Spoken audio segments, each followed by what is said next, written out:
our prophets while we stand aside and look. Won't you help to sing these songs of freedom?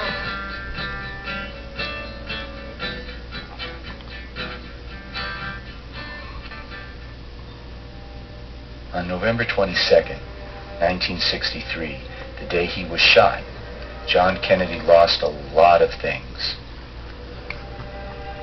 He lost his beautiful wife. He left without saying goodbye to his lovely children.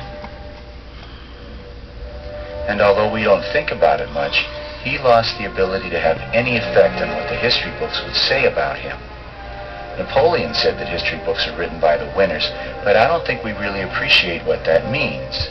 If I'm rich and powerful and my thugs murder you and wipe out your family and all your friends and all of the witnesses, I am going to have much more to say about your history when it is written than you are. The killers get to write history. The victims get written about. And with his murder, John Kennedy lost the power to have any effect on what the history books would say about him. He became one of the losers who get written about. I wonder what he would say about his killers if he could speak. The car is now turning onto Elm Street, and it will be only a matter of minutes before he arrives at the trademark street.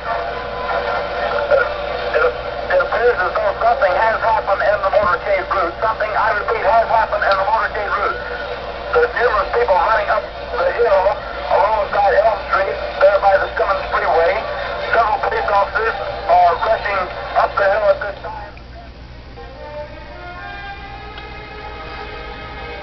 The most shocking thing about the assassination is not the brutality of it. It was brutal, certainly. But the most amazing thing is the way the established media today managed to pretend that there is any question about whether his murder was a conspiracy. We need to understand the images we've been looking at. This is Dealey Plaza, the scene of the crime. This is the school book depository building and the 6th floor window from which Oswald supposedly did his shooting.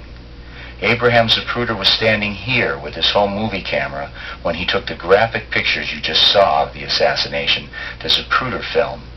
And this is the so-called grassy knoll. We'll talk more about that in a minute. The official government version of the murder, the Warren Commission report, found that Lee Harvey Oswald fired 3 shots from the 6th floor of the Dallas School Book Depository building. They tell us that the first shot missed, that the second shot hit both Kennedy and the governor of Texas, and the third shot from behind hit Kennedy in the head and killed him. But it's hard to watch the Zapruder film of Kennedy being thrown violently backward and to the left and not think that he was shot from the front.